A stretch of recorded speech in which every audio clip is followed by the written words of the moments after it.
Reda Belladj, merci d'être avec nous. Vous êtes porte-parole Île-de-France Unité SGP. Est-ce que vous êtes un policier, un syndicat inquiet ce matin ? Alors oui, on est inquiet parce qu'on a vu le 23 mars, alors qu'on attendait 1000 Black Blocs, aujourd'hui on en attend sur Paris en tout cas au moins entre 1000 et 2000. Donc oui, par rapport aux événements du 23 mars, on est très très inquiet. Ouais. Sur le dispositif de sécurité, on entendra François Ruffin dans un instant, mais il y avait quand même 3000 policiers et gendarmes mobilisés hier, 3000 samedi. policiers, mais après ce qui a été pris, je pense... 50% de plus, 1000 de plus que pour la finale de Ligue des Champions. Et le final de top 14 également. Exact. Il y avait à peu près 2000 policiers. Et quand on voit ce qui s'est passé sur un événement comme la finale de la Ligue des Champions, là vous avez un président qui se déplace sur place, vous aviez un contexte social compliqué, oui. On avait entre guillemets des craintes par rapport au carton rouge, ça reste... On va en parler dans un instant, parce que ça c'est pour la seule polémique du soir. Mais ça s'est bien passé aussi, parce que les forces de l'ordre ont fait un gros travail. Il y a eu la sécurisation des transports, il y a eu un acheminement des supporters, parce que nous, policiers aussi, c'est l'ordre et la paix, mais c'est aussi protéger les gens qui viennent pour s'amuser. Donc pour nous, en tout cas, c'est une réussite. Il est question de l'utilisation potentielle ou non des drones, ce qui pourrait être une aide formidable pour les forces de l'ordre. Moi, j'ai le souvenir de Sainte-Soline. On a eu une situation complètement dingue, où vous aviez une manifestation qui était interdite, des gendarmes qui n'avaient pas la possibilité d'utiliser des drones, et des manifestants qui participaient à une manifestation interdite qui les utilisaient. Donc, en quoi ça peut être l'élément clé, l'utilisation de drones pour vous ? Alors, les mouvements, identifier les éléments radicaux ou ultra-gauche, et notamment la commission de violence également. On l'a vu sur plusieurs manifestations, il y a eu des attaques, des dégradations de banques, il y a eu des dégradations de commerce, et ça peut nous permettre à nous de localiser ces individus, et puis justement d'utiliser nos forces mobiles comme les Bravem par exemple, et pour arriver à se déplacer et pouvoir protéger, parce qu'on oublie souvent qu'on est là pour protéger les manifestants. Est-ce que aujourd'hui, de savoir que 1500 à 2000 éléments radicaux, ça peut être un élément plus inquiétant que les manifestations précédentes ? Je crois que depuis maintenant le 19 janvier, il y a eu plus de 2000 policiers et gendarmes qui ont été blessés. Oui, pour nous, c'est important, puisque comme je vous le disais, le 23 mars, ils étaient 1500. Aujourd'hui, on nous annonce entre 1000 et 2000. On a vu la violence. On sait qu'il va y avoir beaucoup de monde, normalement plus de monde que le 23 mars. Donc oui, on est très très inquiets. On a encore cette image en tête, nous policiers et camarades gendarmes, de ce collègue qui s'est pris un pavé en plein milieu du casse et qui a perdu connaissance. Et c'est une image choc qui a fait le tour du monde. Donc là, aujourd'hui, on a non seulement l'image de la France, on a aussi l'image de la police. Et donc, pour nous, c'est important qu'aujourd'hui, on puisse arriver à localiser et interpeller un maximum de radicaux.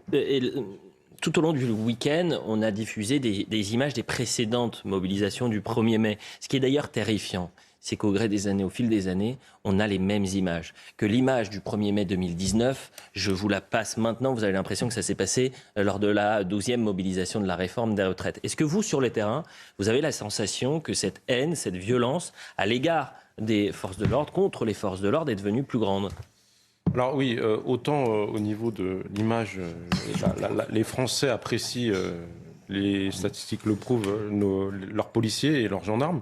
Mais c'est vrai que malheureusement, sans faire de politique, vous avez la LFI par exemple qui va dire on enlève les bacs, on désarme les policiers. Et là, pendant les manifestations, on dissout quasiment la Bravem. Mais la Bravem, c'est l'élément aujourd'hui qui nous permet de nous adapter, notamment pour Paris, à justement ce qu'on laisse la démocratie, le pouvoir démocratique. C'est-à-dire que les gens peuvent se rassembler la nuit sans faire de déclaration. Et les collègues, eux, cette Bravem, c'est un outil pour nous pour pouvoir nous déplacer et protéger. Vous avez un vrai travail depuis justement la manif du 23 qui était compliqué. Vous avez des parcours qui on fait une reconnaissance du parcours tard dans la nuit. On fait une reconnaissance du parcours à plusieurs reprises le matin. On a retrouvé d'ailleurs très régulièrement des armes. On fait beaucoup de contrôles dans les gares. Peut-être qu'on ne faisait pas autant aux Gilets jaunes, voire peut-être pas du tout, au niveau des gares, au niveau de la périphérie de Paris, même au niveau, je parlais de l'Île-de-France, sur le péage de la 4, vous avez des contrôles de gendarmes, de véhicules pour vérifier et tout, il y a beaucoup d'interpellations, et donc on essaie de prévenir. Rennes, il faut faire attention, parce qu'il y a eu énormément de tensions, Reda Belladj, ces dernières semaines sur les manifestations contre la réforme des retraites. Alors il y avait plusieurs villes extrêmement tendues, il y a eu Lyon, il y a eu Bordeaux, où la porte de la mairie avait été levée. Rennes également, c'est un bastion des ultra-gauches et des ultra-radicaux. C'est bien ça? Oui, ça a été compliqué sur Rennes. On a eu beaucoup d'images d'affrontements entre les radicaux et les policiers et les forces de l'ordre. Pardon. Et c'est vrai qu'à chaque manifestation, c'est très compliqué. C'est en centre-ville. On voit que c'est étroit pour nous. Les interventions et la gestion de maintien de l'ordre, c'est pas évident. Aujourd'hui, est-ce qu'il y a une ville qui vous inquiète plus qu'une autre? C'est-à-dire, est-ce que c'est à Paris qu'on verra finalement l'épicentre des Black Blocs ou est-ce que c'est plus Rennes, Nantes ou encore Bordeaux? Est-ce qu'il va y avoir, est-ce que symboliquement, ce sera sûrement Paris, mais bon, est-ce qu'il y a des règles? Je pense pas qu'il y ait des règles. Là, on est depuis plusieurs semaines, depuis plusieurs mois sur un fil rouge. Le jour où on va avoir un blessé très très très grave au niveau des forces de l'ordre, j'espère pas n'arrivera, ou que chez les manifestants aussi, là, on risque de basculer, je pense, dans un autre degré de violence, et c'est ça qui est surtout inquiétant. Mais c'est souvent quand on couvre une manifestation, ce qu'on se dit à la fin, qu'il est miraculeux, même si il y a quand même eu 2000 policiers blessés depuis le début. Il y a eu aussi des manifestants blessés, parfois graves.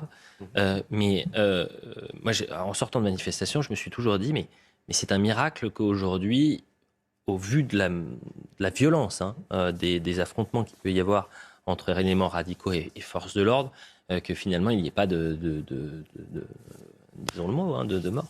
Oui, et puis surtout, faut quand même saluer le travail des services d'ordre des syndicats, parce que là, il y a une vraie force par rapport à ça, et c'est ça ceux qui manifestent, j'aime pas le mot, pacifiquement, sont très organisés. Et ce qui nous fait peur, on a vu au travers des réseaux sociaux, on a quand même certaines inquiétudes, on appelle à des rassemblements dans la soirée, et là, c'est encore autre chose. Parce que là, je sais pas, on n'aura pas les drones de nuit, on n'aura pas certains outils. Et la problématique, c'est que ces mouvements-là, on bascule du maintien de l'ordre, comme ça va être le cas cet après-midi, à des violences urbaines, comme on le voit dans certains quartiers de province difficiles ou en région parisienne.